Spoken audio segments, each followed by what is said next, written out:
영역을 좀 넓혀보겠습니다. 지금 한미일 북중러 여기 관계가 좀 흩어지고 있고요. 일본과 중국이 또 심상치가 않고 중국과 러시아는 또 각각 또 지난번에 영국 침해도 있었습니다만 이거 어떻게 봐야 될까요?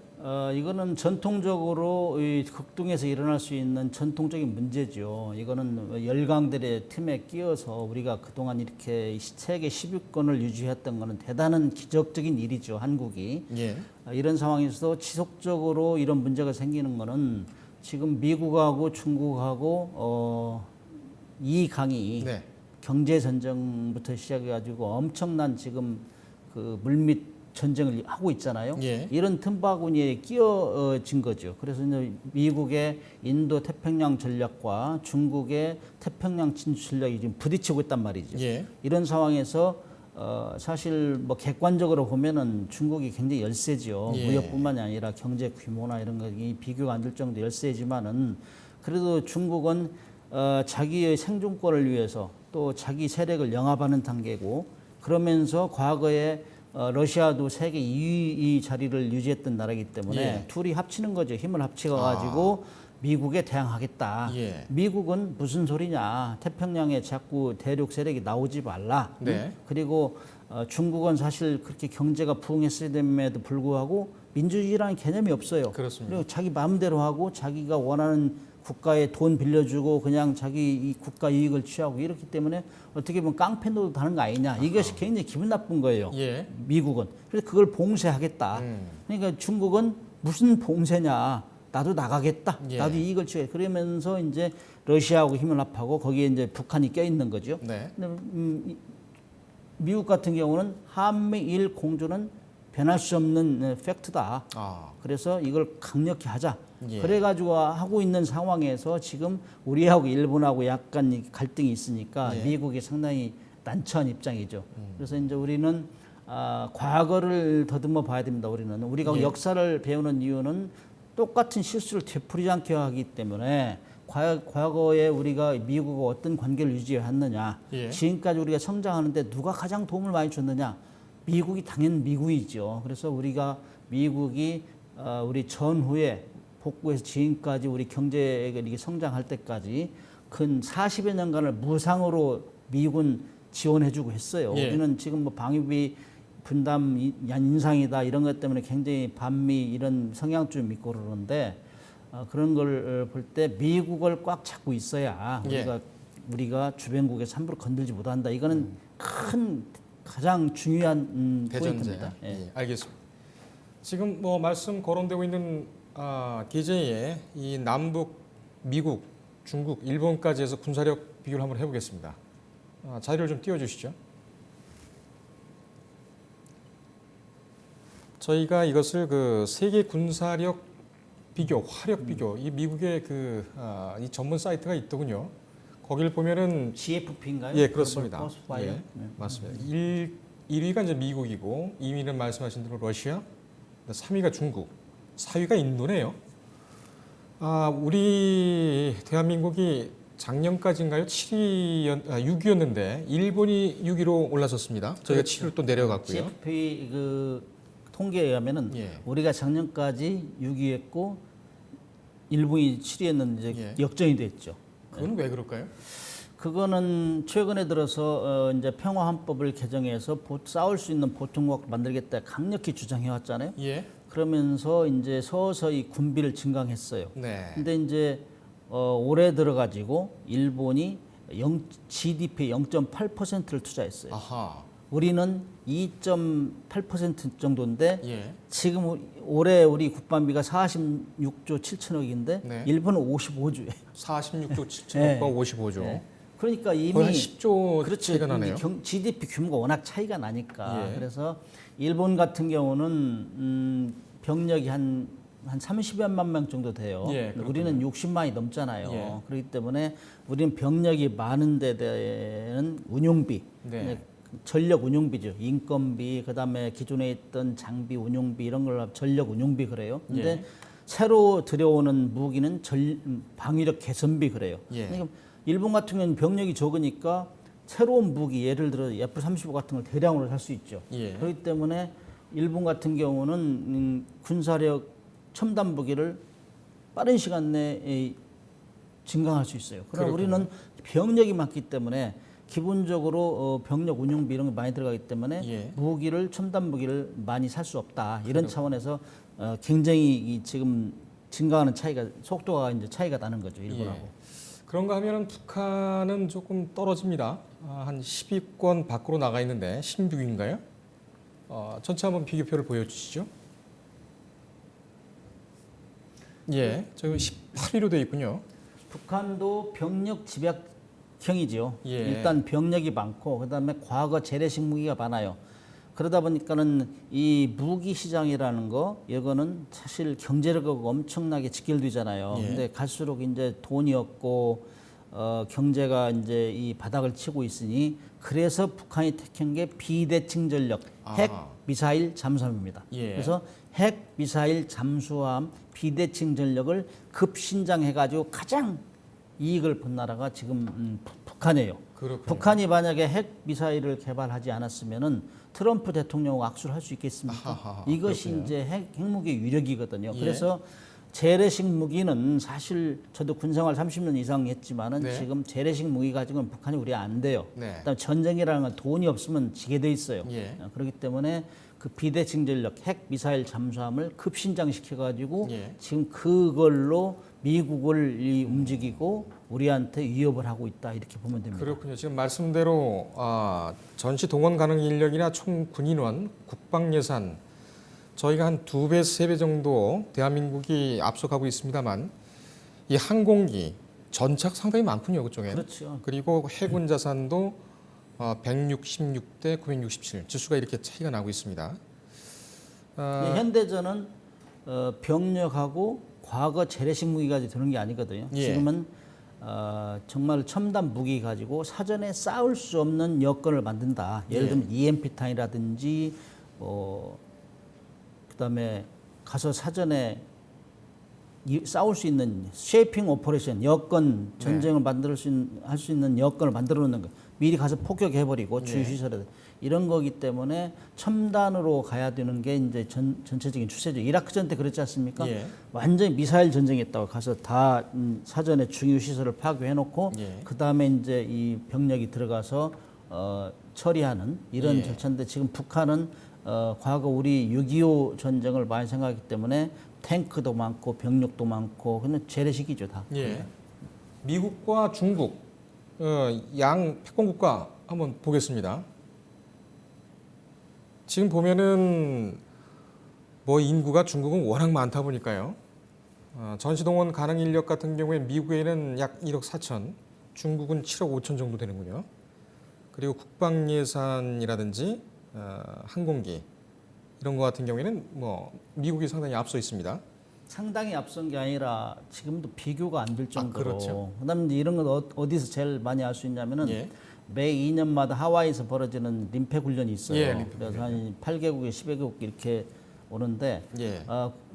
수년 전에 중국이 참관했어요. 중국 해군이. 네. 근데 가면은 기가 질리죠. 아하. 이 항공모함 세력이라든지 예. 막대한 돈이 들어가는 이 항공모함 전단을 운영한다는 거. 지금 중국도 항공모함을 지금 6척까지 이제 이 확보하겠다. 2030년까지 이렇게 원된 계획을 하고 있는데 예. 그럼에도 불구하고 그 질적인 수준, 뭐 능력, 전투 능력은 워낙 뒤지고 있습니다. 여기에 대해서 지금 중국은 수적으로 일단 그거를 따라가자 예. 이런 작전을 하고 있는데 지금 세계적인 뭐 아까 GFP에서 분석했지만은 아직까지는 중국이 따라가기는 벅차다 이렇게 예, 보고 있습니다. 그렇군요. 전차가 많군요. 중국이 그리고 해군 자산도 많은데 역시 같은 맥락에서 이해를 하면 되겠습니다. 그렇죠. 이제 동북아는 이제 세력 다툼이 이제 일어나면은 대부분 바다에서 이루어지기 때문에 예. 육군을 설명하는 것보다는 해군력, 공군력을 주로 비교해서 예. 이렇게 하는 것이 합당하다 이렇게 보고 있습니다. 그렇군요. 육상 전력이 좀 육상 전력 쪽으로 좀 치우쳐 있는 것이 북한이라든지 공산 국가가 예전에는 스탈린이나 아니면은 그 모택동 이때는 그 전차 내지는 그 야포 포병을 상당히 중요시 여기지 않았습니까? 그렇죠. 이제 그게 그러면 대륙 있었던 것 국가들이 같아요. 그렇게 했죠. 예. 러시아, 중국, 뭐 과거 2차 대전까지만 해도 사실 탱크 숫자가 누가 많느냐 뭐 예. 이런 거 가지고 있는데 지금은 뭐 사실 미사일 전쟁으로 바뀌었잖아요. 예. 그렇기 때문에 그런 비중이 조금 덜 차지하죠. 그렇군요. 예. 국경이 뭐 모호해지면서 특히 이제 그 육상 무기보다는 해상 그리고 공군 무기가 상당히 전략적으로 중요한 상황인 것 같습니다. 우리나라도 최근에 경항모인가요? 새로운 무기들을 좀 들여왔죠. 그리고 자체 편성한 것도 있고 어떤 것이 있고 북한에게는 또 어떤 영향을 줄 수 있는지 설명 좀 엊그저께 부탁드립니다. 이제 훈련하면서 이제 미사일을 쏘면서 비방을 많이 했죠. 그 최근에 들어온 무기가 몇 개 있어요. 예. F-35라든지 지난달에 미국에서 이제 판매하기로 결정한 글로벌 호크라는 그룹을 무인 항공기가 있어요. 예. 무인 항공기가 있고 그다음에 점진적으로 우리가 정찰 위성을 확보하겠다. 이런 것들이 사실 북한이 볼 때는 굉장히 히스테리 반응을 일으킬 수 있는 것들이죠. F-35는 사실 이제 스텔스 항공인데 예. 스텔스 전투기인데 이거는 적 레이더에 안 잡히고 가서 휘저을 수 있는 그런 항공기죠. 그 스텔스 항공기 중에 F-22라는 세계적인 비행기가 있는데 전투기가 있는데 이게 미국 거죠. 예. 근데 미국의 그거는 비싸요. 네. 항공기가. 그렇기 때문에 그걸 이제 조금 가격을 다운해가지고 기능은 유사하게 한 F-35는 미국에서 5세대 항공기를 이렇게 칭하고 있어요. 그래서 예. 반경도 전투방위 1000km가 네. 넘고 그다음에 공중 20km에서 지상에 있는 30cm의 물체를 다 식별할 수 있는 능력이 있어요. 예. 그리고 영상 촬영까지. 식별 장치 예, 이런 식별까지. 것들이 엄청 발달되기 때문에 무서워하죠. 네. 그래서 이제 예를 들어 가지고 전쟁 초기에 그 뭐 적 지휘부를 제거한다든지 이런 때 막강한 역할을 할 수 있죠. 그렇기 때문에 한 히스테리 반응을 일으키는데 이런 것들이 이제 첨단 무기고 새로운 전쟁 패러다임이 바뀌는 거죠. 그렇기 때문에 네. 이런 때는 돈이 있어야 돈이 없으면 할 수가 없습니다. 예. 우리가 F-35를 이제 이 40여 대를 구입하고 이번에 이제 연말까지 10여 대를 도입한다고 했는데 이런 것에 대해서는 당연히 민감하게 반응을 할 겁니다. 예. 시간이 한 3분 정도 남았습니다. 호르무즈 해협 파병 문제를 좀 먼저 짚고 넘어가겠습니다. 굉장히 어려운 결정사항이 아닌가 생각이 됩니다. 이 특실을 어떻게 보십니까? 그렇죠. 이제 제가 조금 전에 말씀드렸지만은 우리가 미국의 정책에 대해서 적극 동조했던 거는 과거를 보면 알 수 있어요. 우리가 어려울 때, 가장 어려울 때 미국이 도와가지고 손을 잡아가지고 이렇게 됐는데 미국의 그 정책하고 우리 반하는 건 쉽지 않아요. 예. 그렇지만 우리의 국익도 있고 우리 안전도 있기 때문에 신중하게 검토를 해야 되는데 굉장히 민감하죠. 그러나 이제 우리는 이스라엘의 정책과 전략을 잘 따라야 된다고 봐요. 이스라엘은 미국의 뿌리를 굉장히 깊이 뒀어요. 그렇죠. 그렇게 하면서 자기 국익에 따라서 때로는 협조, 때로는 또 그 거부도 하고 이런 전략을 구사하는데 예. 우리도 정말 미국하고는 정말 뿌리를 깊게 이렇게 동맹으로서 해야 하면서 이렇게 봐야 되는데 여러 가지 어려움이 있어요. 근데 우리가 이란으로부터 지금 원유 수입을 3위잖아요. 예. 우리가 세 번 그렇습니다. 정도 되더라고. 예. 그래서 이란을 절대 무시할 수 없어요. 그렇기 네. 때문에 우리가 만약에 참여를 한다면은 미국하고 정말 태스크포스를 만들어 가지고 한 몸으로서 이렇게 움직여야지 예. 우리가 단독으로 이렇게 움직이다 보면은 이란의 가장 좋은 표적이 될 수 있어요. 그렇기 예. 때문에 전투 능력도 아주 향상시킨 이런 함정을 파견하면서 네. 미국하고 똑같은 부대로 이렇게 움직여야 됩니다. 그렇지 예. 않으면은 굉장히 피해를 많이 갈 것이고 그다음에 두 번째로는 만약에 우리가 연합 호위체를 참여할 때는 그 이란으로부터 원유 수입이 어떻게 될 것인가 대체 예. 계획을 잘 수립해 가지고 해야지 네. 종합적으로 판단해야 된다 이거죠. 그래서 이제 이란에도 우리가 우리의 입장을 잘 설명하고 그러면서도 결국에는 우리가 한미 동맹의 가장 중요한 팩터라 이거죠. 과거 예. 우리의 역사를 지탱해주고 우리를 외부로부터 방어해주고 이 정도 경제를 키워준 건 미국의 힘이다. 예. 이런 차원에서는 결코 함부로 우리가 예스냐 노야 할 수 없는 상황이거든요. 그래서 아무튼 미국하고 잘 협력해가지고 우리의 피해도 최소한 줄이면서 예. 같이 동조할 수 있는 이런 아주 솔로몬의 지혜가 필요한 시기입니다. 알겠습니다. 지금 일본과 한국과 미국 그리고 호르무즈 해협 파병 지금까지 모두 우리가 짚어본 그런 이슈들이 결국은 일본의 자위군에 대한 대비를 하는 차원에서 좀 미리 짚어봐야 되는 그런 상황인 것 같습니다. 임진왜란 때와 비슷한 상황이다라는 말씀들도 많이 하시고 일본의 평화헌법 개정 이것에 다시 말씀드리면 이제 자위군을 편성한다는 얘기인데 이것에 대비해서 우리는 지금 어떻게 해야 되겠습니까? 우리 많은 사람들이 구한말의 상황과 유사하다 그래. 근데 구한말 상황 유사한 거는 가장 유사한 거는 우리 내부에서 갈등이에요. 네. 이것이 제일 유사한 거지. 나머지는 굉장히 달라요. 네. 근데 우리가 국력이 그만큼 신장돼 있고 예. 함부로 우리들 외국에 살 수 없는 나라가 돼 있어요. 그러나 네. 가장 중요한 건 우리끼리 싸우는 거라고. 야당 여당 싸우고 뭐 남남 갈등하고. 그러나 일본은 자기들의 그 원하는 바를 반드시 성취하리라 봐요.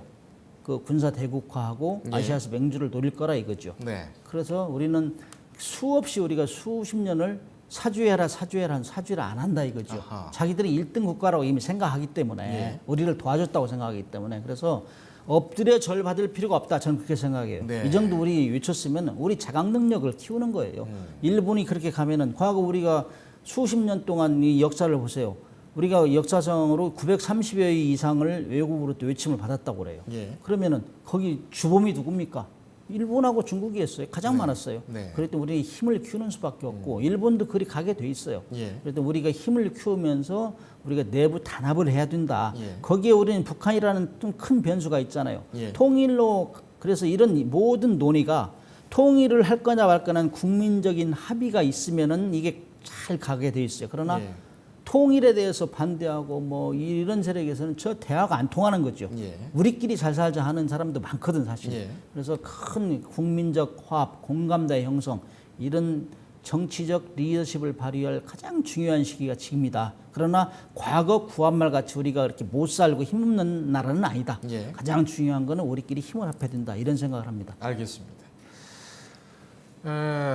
지난 광복절 때 문재인 대통령이 평화와 경제 외에 또 강조한 내용 중에는 동아시아라는 얘기가 있습니다. 아무도 흔들지 못하는 나라 동아시아. 동아시아에서 우리가 흔들리지 않으면 어떻게 될까요? 지금 문 국장께서 말씀해 주신 것처럼 외세보다는 일단 안에서 결집을 해야 되는 것이 먼저인 것 같습니다. 중요한 메시지를 던져주셨고요. 오늘 시간은 여기까지 하겠습니다. 다음에 또 한번 모시겠습니다. 감사합니다. 네, 감사합니다. 예, 문근식 한국안보포럼 대외협력국장과 함께 했습니다.